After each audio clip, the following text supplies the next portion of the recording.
Hello everybody, welcome to Eau Brink Studio. My name is Anita O'Neill. We are based just outside of Kings Lynn on the border of Norfolk, Cambridgeshire and Lincolnshire. Today I am going to talk to you about the incredible benefits of textile art, basically because that's what I like to do. So it doesn't matter if you're an experienced textile artist or you're just looking to explore this type of medium. You may think, oh, it's not for me because you have to be really good at it. You don't. You have to start at the beginning and learn. One of the most amazing things about textile art is the fact that we can express ourselves creatively. So for me, that means grabbing a whole load of materials and sitting down and playing with them and seeing what I can do with them. I might be painting some fabric or dyeing some fabric. I might be dyeing some threads. I might have acquired some beads from somewhere and sit and fiddling about with them. It brings lots of ideas and emotions through to me from the actual materials, and rather than me looking at a picture and thinking, how can I recreate that? Although I was trained to do that, it's not the way I like to work.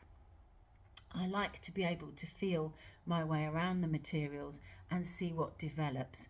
Many people find this very difficult, and I can understand that because at the beginning I found that the only way that I could work is to do it the way I was told to, quite prescriptive.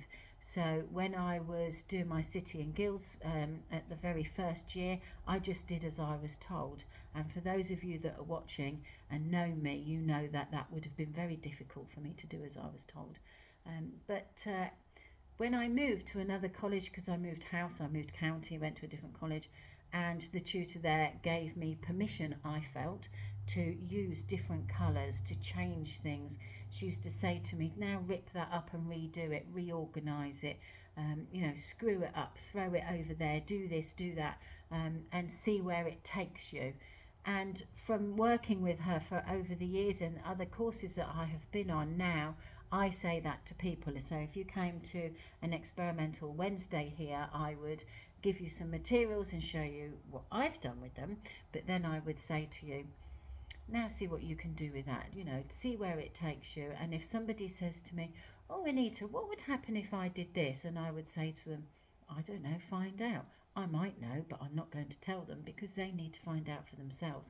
And it might take them off into a completely different direction, which is what we want to do. So we may be using techniques like stitching or weaving. We may be doing slow stitching, which is hand stitching. We may be running it through a sewing machine and changing all the settings on our sewing machines.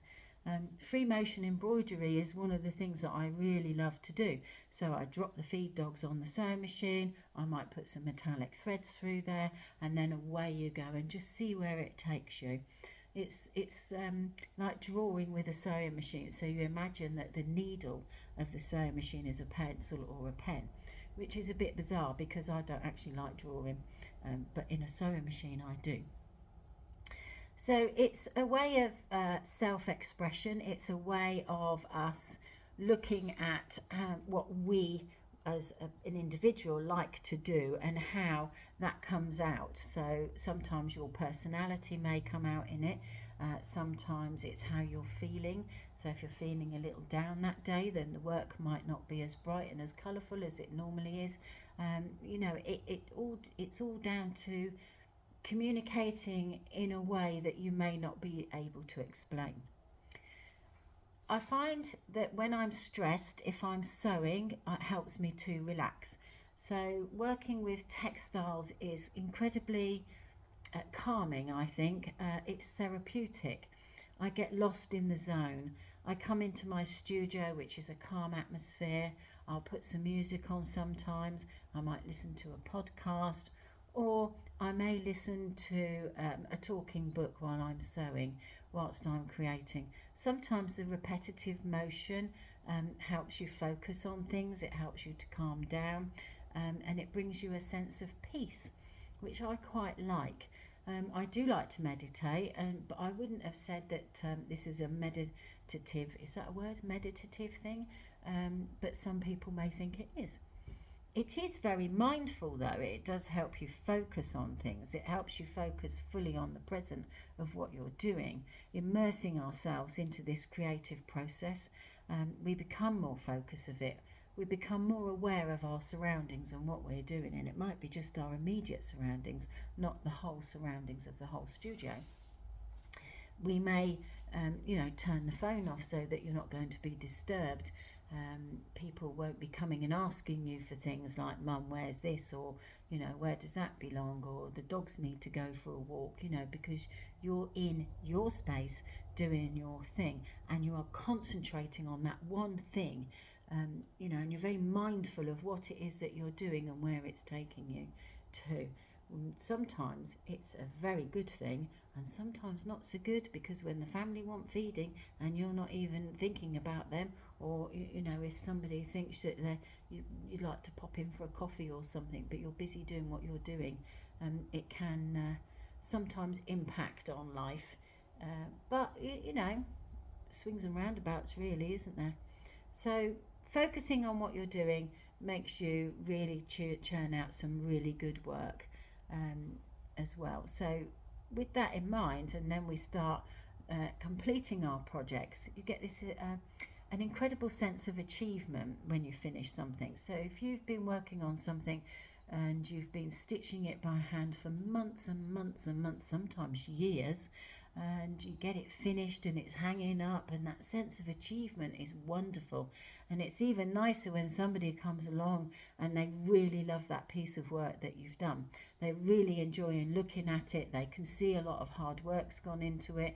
They can see it's taken you a long time, and that you've spent quite a bit of time making sure that you've got it to the way that you liked it and they like it too. It's really lovely.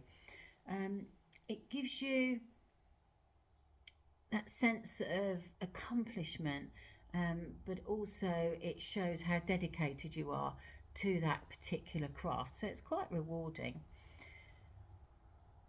When you want to, if you're looking at somebody's work and you can see how hard they've worked on it, you want to tell them about it. So you end up with a community of like-minded people, in that you have this sense of connection.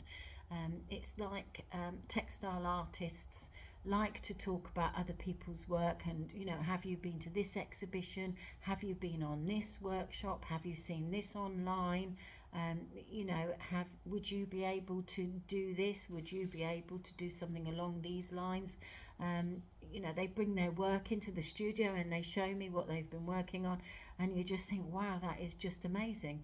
And the most incredible thing is when everybody brings in a group. If you're in a group and everybody brings their work in, and we're all talking about the work, and you're looking at what other people are doing, and it gives you this sense of belonging. It's wonderful to belong to a community like that. And I'm sure it's the same with other communities that are where people are expressing some sort of craft, like gardening, or artists that are painting, that sort of thing.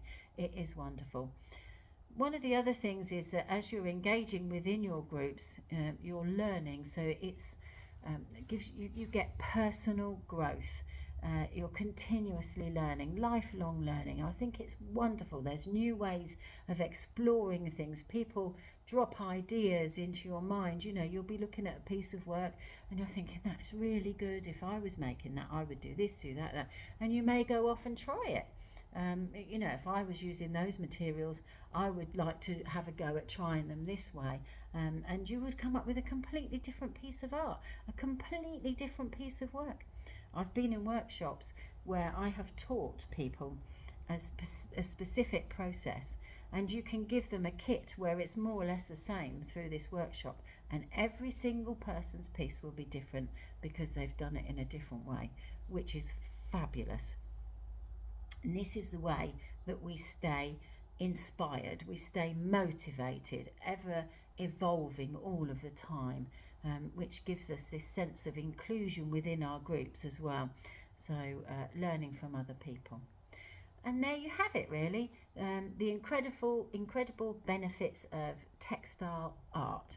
We've talked about self-expression, we've talked about mindfulness, self-achievement, being part of a community and part of personal growth. It does enrich my life, and I'm sure it enriches many others' lives, and I see that when I go to the big shows. So I'm hoping that this little video has inspired you to explore my world of textile art and experience these benefits for yourself. So wherever you are, whoever you are, and whatever you want to do, go and find your nearest studio where you can learn about textile art and sewing. I'm sure you will enjoy it and not regret it. Thank you so much for watching this. If you've enjoyed me rambling on about this, please give it the thumbs up. Don't forget to subscribe so that you can join this community that I'm trying to build here. And feel free to give me your thoughts and experiences in the comments below. Thank you for watching. Until next time, keep creating. Bye.